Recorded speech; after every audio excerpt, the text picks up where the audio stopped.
അത് കഴിഞ്ഞ മോളുടെ നല്ല ജീവിതം കണ്ട് കണ്ണേട്ടിന് സന്തോഷിക്കാം. ജയിലിൽ നിന്ന് വരുന്ന ആൾക്ക് അത്രയെങ്കിലും കൊടുത്തൂടെ മോൾക്ക്?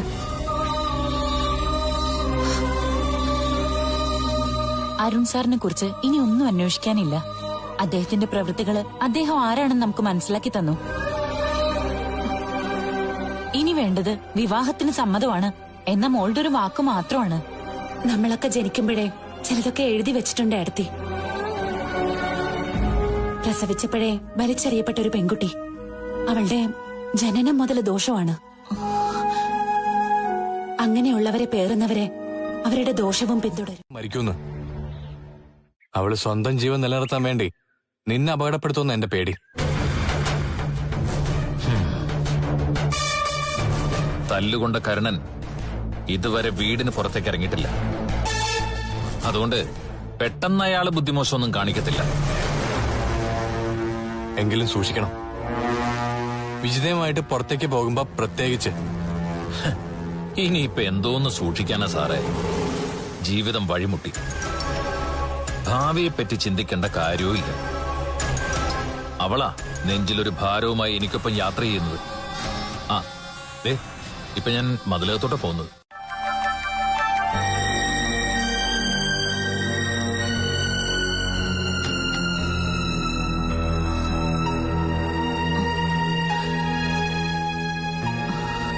എന്തിനാ ഇടത്ത് ഇങ്ങനെ കഷ്ടപ്പെടുന്നത്? വിജിതോട് പറഞ്ഞാ മതിയല്ലോ, അവള് തുണിയിലൊക്കെ തരുമല്ലോ. ഇപ്പോഴവൾ അങ്ങനെയൊക്കെ ചെയ്തു വരാം. അത് ഭയം കൊണ്ടാ. അതൊക്കെ മാറിക്കഴിയുമ്പോ പഴയതിനേക്കാൾ പരങ്ങലിലാവും ഞങ്ങളുടെ ജീവിതം. അത്രയ്ക്ക് അവള് ഞങ്ങളെ വെറുക്കുന്നുണ്ട്. ഇനി അവള് നിങ്ങൾക്കാർക്കും ഒരു ശല്യാവില്ല. അത് ഞാൻ തരുന്ന ഉറപ്പാ. റെഡി ആയില്ല അവൾ ഇതുവരെ? ഞാൻ വരുമെന്ന് പറഞ്ഞാണല്ലോ. എങ്ങോട്ടാ പോകുന്നത്? കല്യാണ സാരിയും സ്വർണ്ണമൊക്കെ എടുക്കാനാ. നമ്മള് സാധാരണ സിനിമയിലൊക്കെ കാണുന്ന രംഗങ്ങളുടെ ആവർത്തനമായിട്ടെത്തി ഇപ്പോഴത്തെ ജീവിതം. എന്റെ അമ്മയൊക്കെ ജീവിച്ച കാലമല്ല ഇത്. അതുകൊണ്ട് ഒരു താലി അഴിച്ചു വെച്ചിട്ട് മറ്റൊരു താലി കഴുത്തിലിടാൻ ചിലർക്കൊന്നും ഒരു മടിയുമില്ല. ഈ വീടിനൊരു നാഥനുണ്ടായിരുന്നു. അദ്ദേഹം ഇപ്പൊ ജയിലില്ല. കണ്ണീട്ടിന് ഇതൊക്കെ അറിഞ്ഞാ പിടിച്ചു നിൽക്കാൻ പറ്റില്ല. ചങ്ക് നിന്ന് പോകുന്ന കാര്യങ്ങളാ ഇപ്പൊ നടക്കുന്നതൊക്കെ. മതിലകം കണ്ണേട്ടൻ ആരാണെന്ന് ഞാൻ അറിഞ്ഞു കഴിഞ്ഞു പവിത്രയെടുത്തി. അദ്ദേഹത്തിന്റെ വലിപ്പമൊന്നും എന്റെ മനസ്സിനില്ലെങ്കിലും ഞാൻ ആരെയും ചതിച്ചിട്ടില്ല.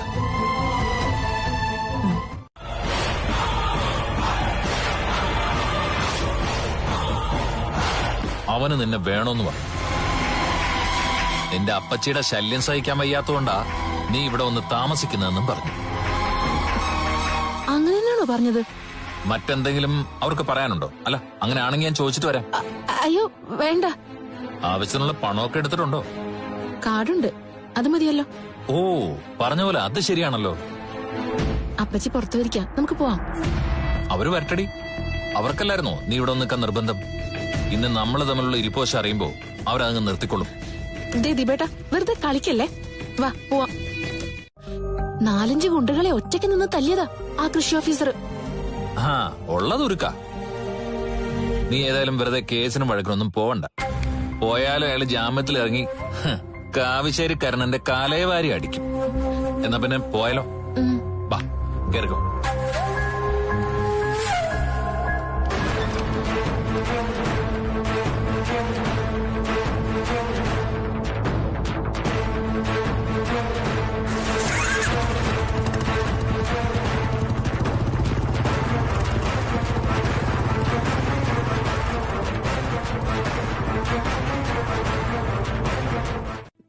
ഞാൻ കാർത്തികയാ.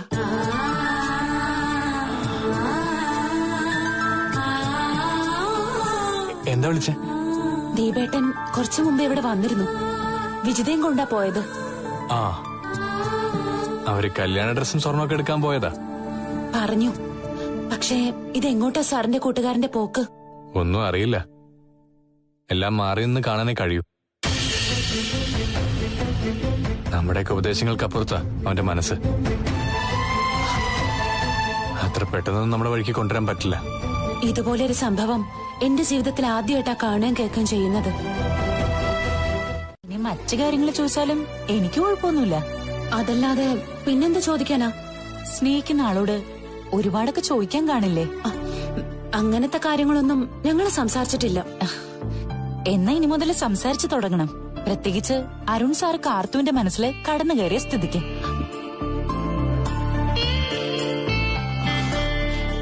ഞാൻ ആരെയും സ്നേഹിച്ചിട്ടൊന്നുമില്ല മോളെ. അതുകൊണ്ട് അതേപ്പറ്റി എനിക്ക് അറിയത്തുമില്ല. ഇവിടെ പക്ഷെ മോക്ക് അങ്ങനെ ഒരു ഭാഗ്യം ലഭിച്ചിരിക്കുക. അരുൺ സാറ് മോളെ ശല്യപ്പെടുത്താനല്ല സ്നേഹിക്കുന്നത്, കല്യാണം കഴിക്കാനാ. മാന്യമായി പെണ്ണ് ചോദിച്ച് ഇവിടെ വരികയും ചെയ്തു. പിന്നെ അവിശ്വസിക്കേണ്ട കാര്യമില്ല. പക്ഷേ ഇതുകൊണ്ട് പ്രയോജനം ഉണ്ടാവണം. ഇന്ന് അങ്ങോട്ടാണോ വിളിച്ചത്? ആണല്ലേ, അതുകൊണ്ടല്ലേ പറയാൻ പ്രയാസം. വിളിച്ചോ, ഇഷ്ടം പോലെ വിളിച്ചോ. അതിന് സമയവും കാലവും ഒന്നും നോക്കണ്ട. എത്ര തിരക്കായാലും കാർത്തുവിന്റെ വിളി വന്ന അരുൺ സാർ എടുക്കും.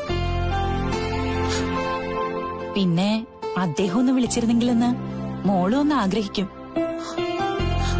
ഞാൻ പറഞ്ഞല്ലോ മോളെ, മറ്റൊരു കണ്ണേട്ട് അതാ മോക്ക് ദൈവം കൊണ്ട് തന്നിരിക്കുന്നത്. അത് കാണാതെ പോരുത്. അവൻ പറഞ്ഞത് ശരിയാ പപ്പ. എന്റെ കൂട്ടുകാരിയുടെ അമ്മയെ സ്വർണ്ണക്കടയിൽ വെച്ച് കണ്ടപ്പോ എന്റെ നല്ല ജീവനങ്ങ് പോയി. അതിന്റെ കൂടെയായിരുന്നു അങ്ങനെ ഒരു ചോദ്യം. പിന്നെ ഒരു വിധത്തിലാ ഞാൻ രക്ഷപ്പെട്ടത്. ഒക്ടോബർ 25 മുമ്പ് തന്നെ പറമ്പിൽ 3 കുഴിയെടുക്കാൻ പണിക്കാരോട് പറയാം. നമ്മുടെ അളവും കൊടുക്കാം. നല്ല വിസ്താരത്തിൽ തന്നെ എടുത്തോട്ടെ. മരിച്ച ശേഷമെങ്കിലും സുഖമായിട്ട് കിടന്നുറങ്ങാവല്ലോ.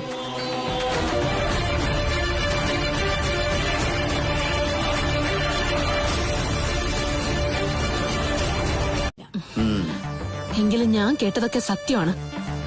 അതിന്റെ ഒരു വെറുപ്പ് എനിക്ക് ഉണ്ണിയേട്ടനോടുണ്ട്. നീയും തെറ്റൊക്കെ ചെയ്തല്ലേ മോളെ, പിന്നെന്താ? അത് ശരിയാ. പക്ഷെ വിവാഹം കഴിഞ്ഞൊരു പെൺകുട്ടിക്ക് ചില സ്വപ്നങ്ങളൊക്കെ ഉണ്ട് പപ്പ. ആ നിലവാരത്തിലേക്ക് ഉയരാൻ എന്റെ ഭർത്താവിന് കഴിയുമെന്ന് എനിക്ക് സംശയമുണ്ട്. കൂടുതലൊന്നും എന്നോട് ചോദിക്കണ്ട.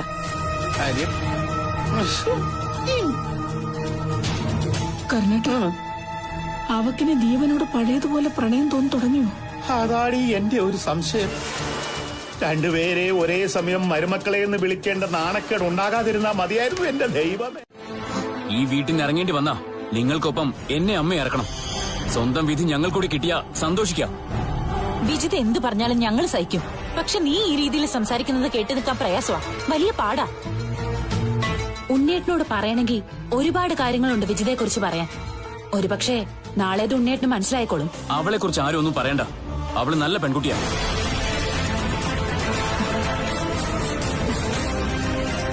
നിലതെറ്റി പോയതേ നിന്റെയും ഇവരുടെയോ. അമ്മ പറയുന്നത് സത്യമാടി. വീടിനകത്തെ പെണ്ണുങ്ങൾ ശരിയല്ലെങ്കിൽ അതുകൊണ്ട് അനുഭവിക്കുന്നത് അവരെ പേർന്ന ആണുങ്ങൾ തന്നെയാ. ആ, അങ്ങനെ ഒരു വിശ്വാസം ഉണ്ണിയേട്ടനുണ്ടെങ്കിലേ നാളെ ഉണ്ണിയേട്ടന്റെ ഭാവി എന്താവൂന്ന് പറയാൻ പറ്റും. മറയ്ക്കാൻ എന്റെ പെണ്ണിനെ കുറിച്ച് അനാവശ്യം പറയട്ടെ. ഞങ്ങളൊക്കെ ഈ വീട്ടിലെ പൂജാമുറിയിൽ വിളക്ക് കത്തിക്കുന്നത്, ഭഗവാന്റെ മുന്നിൽ തൊഴുകയോടെ നിൽക്കുന്നത് നിറഞ്ഞ മനസ്സോടെയാ. 1% പോലും തെറ്റ് ചെയ്യാതെയാ. അതുകൊണ്ടാ ഉണ്ണേട്ടൻ പറയുന്നതൊക്കെ കേൾക്കുമ്പോ ഞങ്ങൾക്ക് പൊള്ളുന്നത്. എന്റെ കണ്ണേട്ടൻ അന്യ സ്ത്രീകളെ തെറ്റായ കണ്ണോടെ നോക്കാറില്ല. ആ കണ്ണേട്ടൻ ഞങ്ങൾക്ക് കാണിച്ചു തന്ന പപ്പേട്ടനും അങ്ങനെ തന്നെയാ. ഏത് പാതിരാക്കും പപ്പേട്ടനൊപ്പം എവിടേക്കും പോകാം. അതുകൊണ്ട് അങ്ങനെയുള്ള ഒരു മനുഷ്യനെ ചേർത്ത് എന്റെ അടുത്തേക്ക് കുറ്റം പറയരുത്. എന്റെ മോന് ഇവളെ ഇവിടെയൊക്കെ തന്നെ കാണും. പക്ഷെ ഇവളുടെ മനസ്സുണ്ടല്ലോ, അത് പപ്പന് ചുറ്റും തത്തിക്കളിച്ചോണ്ടിരിക്കുകയായിരിക്കും. എന്നിട്ട് വിജിതയോട് ഓരോ അനാവശ്യങ്ങളും പറഞ്ഞു കൊടുത്തിരിക്കുന്നു. ഇത്ര പപ്പൻ എന്നാക്ക്. അതാകുമ്പോ കേൾക്കാനൊരു സുഖം ഉണ്ടാകും നിനക്ക്. പോകാതെ എന്തെങ്കിലുമൊക്കെ പറയടി. പറയടി. എന്നിട്ട് വേണം എനിക്ക് ആ കലി ഇവളുടെ കരണത്ത് തീർക്കാൻ. നീ പറയും, ഇവള് കൊള്ളും. അതാണ് ഇപ്പോഴത്തെ ഇവിടത്തെ ഒരു നിയമം.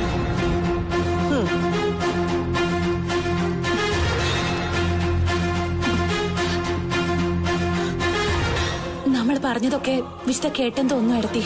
കേട്ടെങ്കിൽ കേക്കട്ടെ, ചെയ്ത കാര്യങ്ങളല്ലേ പറഞ്ഞത്.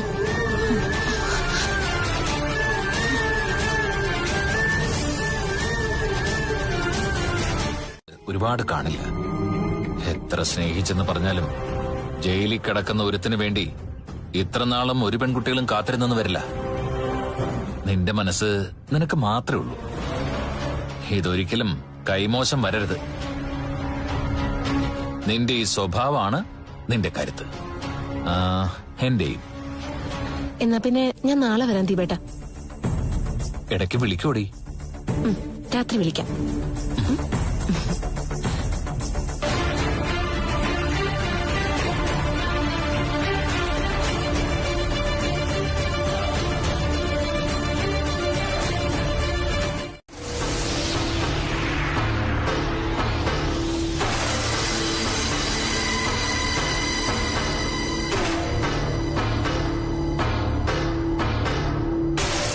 ആ സംഭവം നിന്റെ മനസ്സിൽ നിന്ന് ഇതുവരെ പോയിട്ടില്ലല്ലേ? അങ്ങനെ പെട്ടെന്ന് കളയാൻ പറ്റുന്ന സംഭവമല്ലല്ലോ ഞാൻ കേട്ടത്.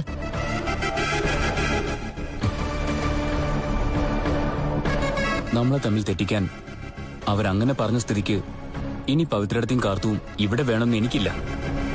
നീ വേണമെങ്കിൽ ഇനി അവരെവിടെ നിന്ന് പറഞ്ഞു വിട്ടോ, ഞാൻ കൂടെ നിൽക്കത്തേ ഉള്ളൂ.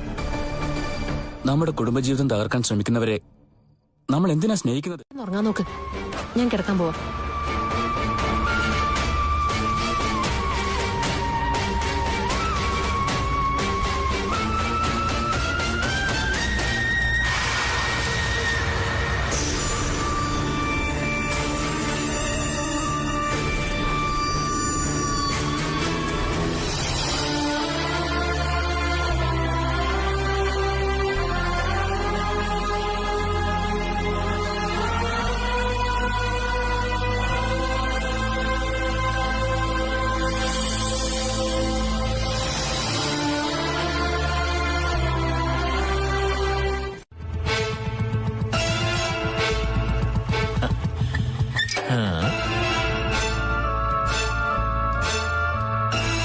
എന്തായി?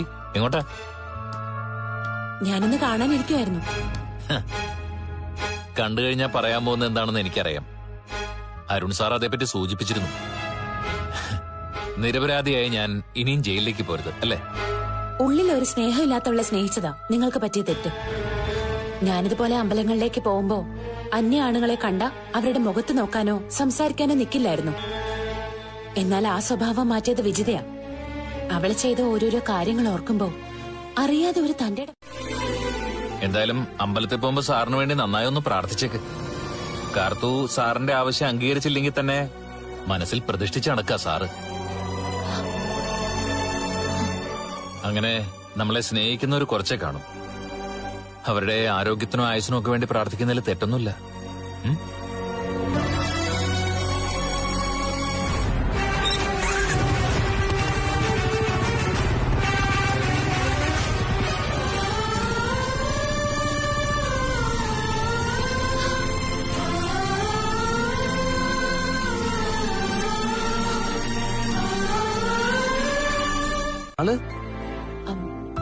അത് അർച്ചനയ്ക്ക് പേരും നാളും പ്രധാന. സാരില്ല, തൽക്കാലം ദേവിയുടെ പേര് പറയാം. ആളിന്റെ രൂപം മനസ്സിൽ സങ്കല്പിച്ച് നന്നായി പ്രാർത്ഥിച്ചോ. ഇനി വരുമ്പോ ആളിന്റെ നാളും അറിഞ്ഞോണ്ട് വരണം.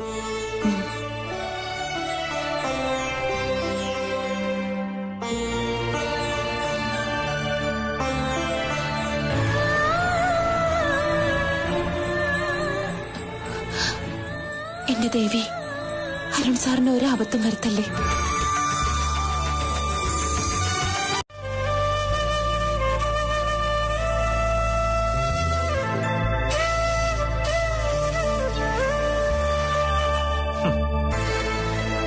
പ്രേമിക്കേണ്ട പ്രായത്തിലൊന്നും പ്രേമിക്കാതെ വയസ്സാം കാലത്ത് മുടിഞ്ഞ പ്രേമവും കുറെ ചിന്തകളും.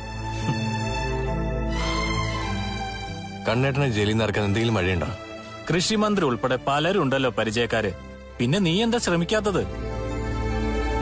കഞ്ചാവ് വയസ്സായതുകൊണ്ട് അങ്ങോട്ടൊന്നും അടുക്കാൻ പറ്റുന്നില്ല. തൊണ്ടിയോടല്ലേ പിടിച്ചത്. അതുകൊണ്ട് നിരപരാധിത്വം വെളിപ്പെടുത്താനും കഴിയുന്നില്ല.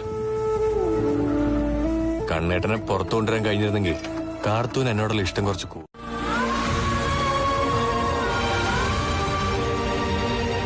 അവന് പ്രഷർ തലമണ്ടയ്ക്ക് കയറി.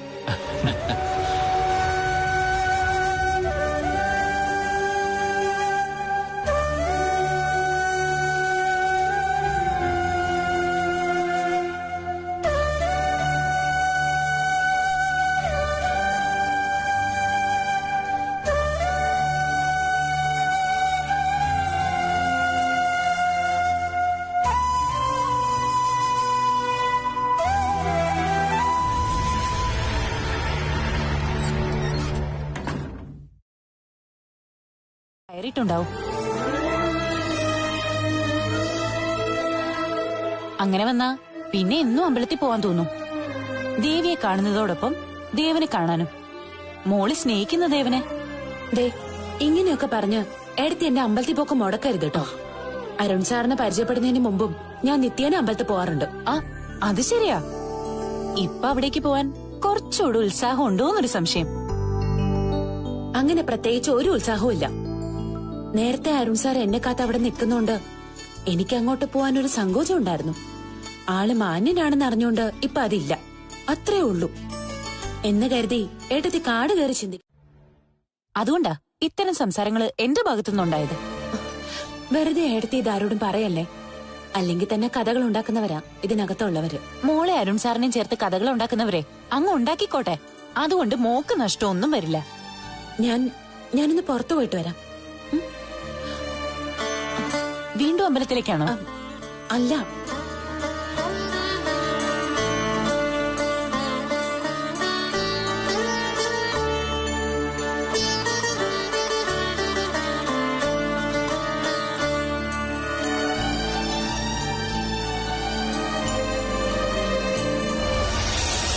എന്നറിയില്ല.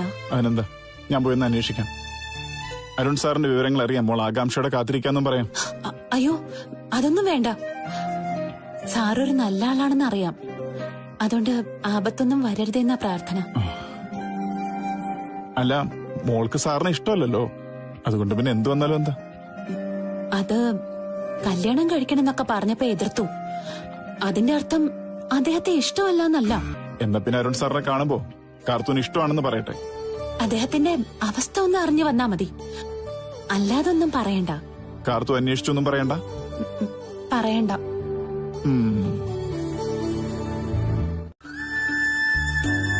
വേറൊരു വഴിക്ക് പോകാൻ ഇറങ്ങിയതാ. എന്തായാലും ഇനി റൂട്ടൊന്ന് തിരിച്ചുവിടാം. അരുൺ സാറിന്റെ അസുഖം അറിഞ്ഞിട്ട് തന്നെ ബാക്കി കാര്യം. ഒന്ന് വിളിച്ചു നോക്കിയാ പോരെ? സാറ് താമസിക്കുന്ന ഇവിടെ അടുത്തല്ലേ? എന്നാ പിന്നെ നേരിട്ട് പോയിട്ട് അറിയാം.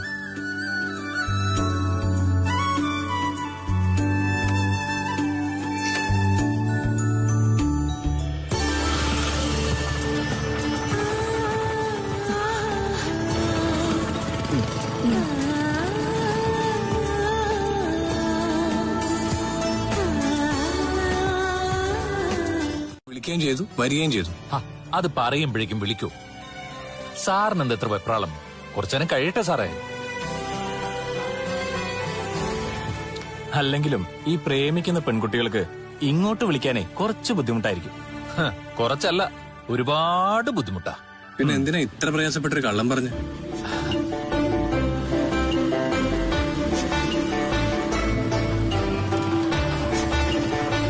അപ്പേട്ടൻ എന്തിനാണോ വരുന്നത്?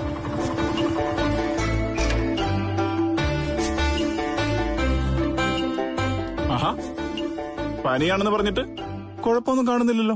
ആര് പറഞ്ഞു എനിക്ക് പനിയാണെന്ന്? കുറെ ആൾക്കാർക്കൊപ്പം താമസം. അതുകൊണ്ട് എത്രയും പെട്ടെന്ന് അവിടുന്ന് ആ കൊച്ചി രക്ഷപ്പെടണം. ഞാൻ പോയിട്ട് വരാം. ശരി.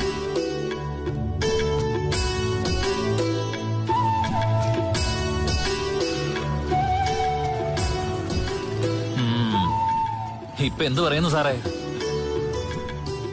പ്രേമിച്ചവനെ പ്രേമിക്കുന്ന പെണ്ണിന്റെ മനസ്സറിയാൻ കഴിയുന്ന ബോധ്യേ.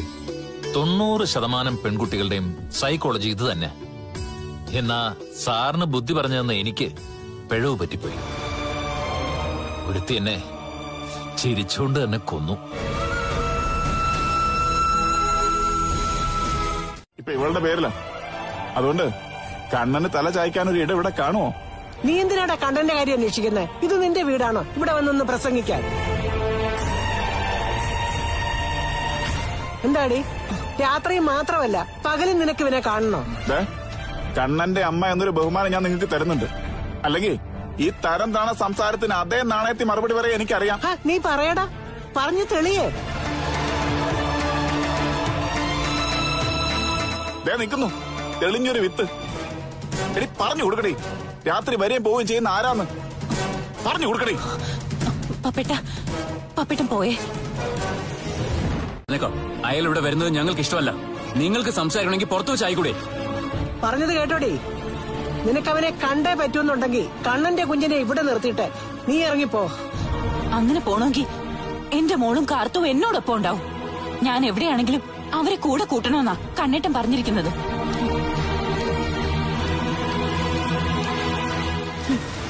അവരുടെ കള്ളത്തരം കണ്ടുപിടിച്ചത് ഞാനാ. അതോടെ എന്നെ പ്രതിയാക്കാനുള്ള ശ്രമം തുടങ്ങി. മോളെ, വയസ്സിന് മൂത്തതാണെന്നൊന്നും നോക്കണ്ട. ഇഷ്ടപ്പെടാത്തത് പറഞ്ഞ അടിച്ചൊതുക്കിയേക്കണം. ഏട്ടൻ തന്നെ ഓരോരുത്തർക്ക് വീട്ടിനകത്ത് ഒരുപാട് സ്വാതന്ത്ര്യം കൊടുത്തത്. പിന്നെ പറഞ്ഞിട്ട് കാര്യമുണ്ടോ? നീ വാടി. എന്ന് കരുതി ദൈവത്തിനെല്ലാം ചെയ്യാൻ പറ്റുമോ? അസുഖം മാറാൻ ഡോക്ടറെ കാണണം. ആ കൂട്ടുകാരനടുത്തുണ്ടല്ലോ, വക്കീല്. അതുകൊണ്ട് പിന്നെ പേടിക്കാനൊന്നുമില്ല. അങ്ങനെയാണെങ്കിൽ സാറിന്റെ വീട്ടിലേക്ക് പോയിക്കൂടെ? അവിടെ ആവുമ്പോ സമയത്തിന് വേണ്ടതൊക്കെ ഉണ്ടാക്കി കൊടുക്കാൻ ആളുണ്ടാവുമല്ലോ. അതൊക്കെ മോള് തന്നെ നേരിട്ട് പോയി പറഞ്ഞാ മതി. വേണമെങ്കിൽ ഞാൻ കൂടെ വരാം. അയ്യോ വേണ്ട, പനിയാന്നറിഞ്ഞപ്പോ ഒരു വിഷമം, അത്രേ ഉള്ളൂ. സ്നേഹമായാലും വിഷമമായാലും അത് പങ്കുവെക്കാൻ കഴിയണം. അങ്ങനെ വന്നാ തെല്ലൊരാശ്വാസം കിട്ടും. വിശാഖം, അരുൺകുമാർ വിശാഖം. പേരുന്നാളും പറഞ്ഞ് അർച്ചന കഴിപ്പിക്കാനാണോ? അതെ. എങ്കിലെന്റെ പ്രസാദം ആരുടെങ്കിലും കയ്യിൽ കൊടുത്തുവിടണം. എങ്കിലേ ആ ബലം കിട്ടൂ. ശരി, ഞാൻ വെക്കുവാ. ശരി കാർത്തു.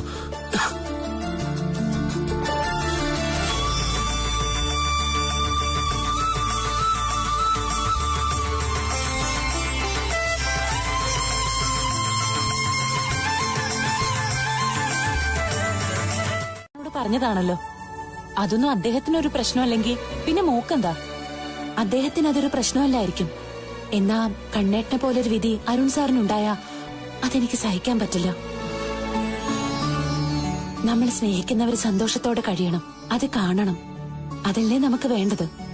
എന്നാ കേട്ടോ, ഇപ്പൊ അരുൺ സാറിന്റെ സന്തോഷം മോള് വിവാഹത്തിന് സമ്മതിച്ചു എന്നൊരു വാക്കാ.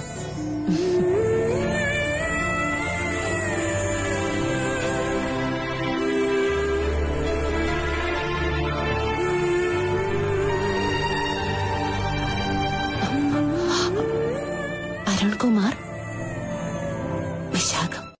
അതിനിടയ്ക്ക് എന്നെ സ്നേഹിക്കുന്നവരുടെ സന്തോഷം കാണാൻ കഴിയുന്നത് ഒരു ഭാഗ്യ സാറേ.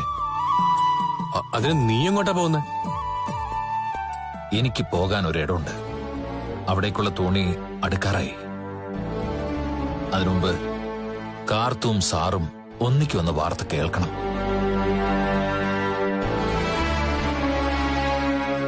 എന്റെ കാര്യം വിട്ടുകള. ഇത് ദൈവങ്ങൾക്ക് പോലും വേണ്ടാത്തൊരു പാഴ. അതുകൊണ്ട് എന്റെ തലവരെ ഇനി പൊളിച്ചെഴുതാനൊന്നും പറ്റില്ല.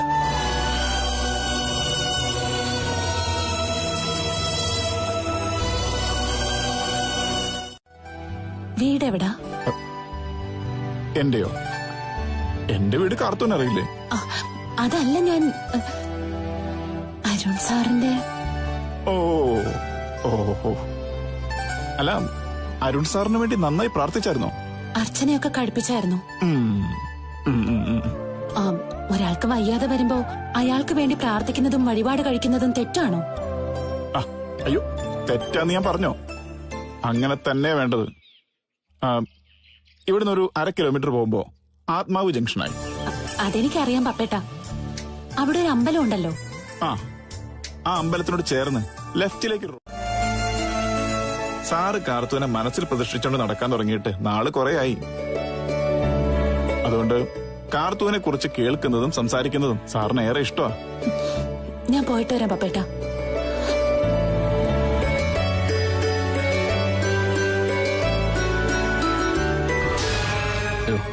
എന്തായാലും ഒന്ന് വിളിച്ചു പറഞ്ഞേക്കാം, അബദ്ധം പറ്റണ്ട.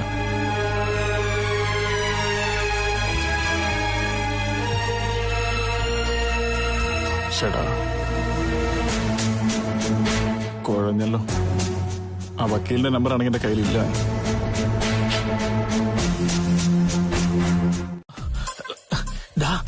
അവള് മുകളിലേക്ക് കയറി വരുന്നുണ്ട്. കുളമാക്കരുത്, നന്നായിട്ട് അഭിനയിച്ചോണേ. കൺഗ്രാറ്റ്സ്. ഒരാള് കാണാൻ വന്നിട്ടുണ്ട്.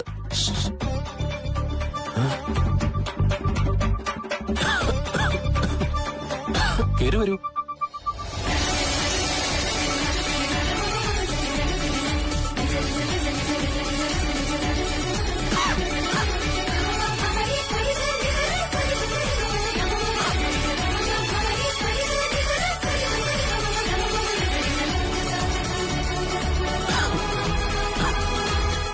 അങ്ങനെ പനിവരാത്ത ശരീരം എന്റെ.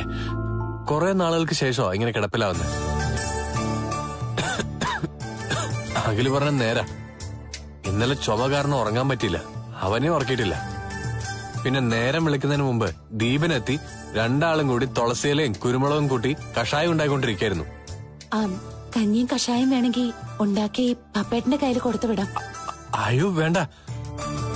അതിന്റെ പേരിൽ എനിക്ക് ആർത്തു അവിടെ ഉള്ളവരുടെ വായിലിരിക്കണ കേക്കണ്ട. ഇന്ന് നേരത്തെ ക്ഷേത്രത്തിൽ പോയല്ലേ? ആദ്യമായിട്ട് വീട്ടിൽ വന്നല്ലേ. ഞാൻ കാപ്പി എടുക്കാൻ പറയാം അഖിലിനോട്.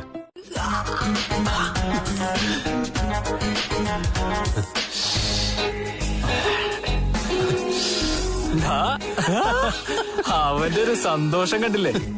എടാ ഞാൻ കണ്ട സ്വപ്നം നല്ലല്ലോ. അല്ലാന്നേ, നേരിട്ടല്ലേ കണ്ടത് സ്വപ്ന സുന്ദരിയെ. നീ സന്തോഷിക്കടാ.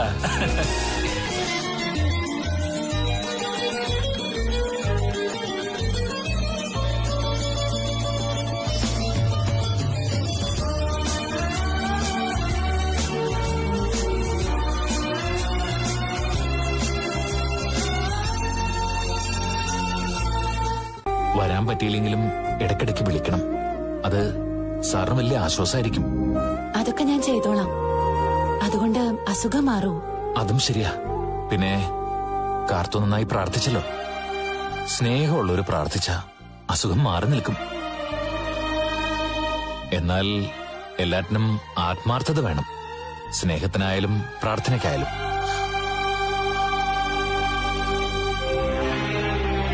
അവിടെ ഒരുത്തിയുടെ കാര്യം അറിയാലോ.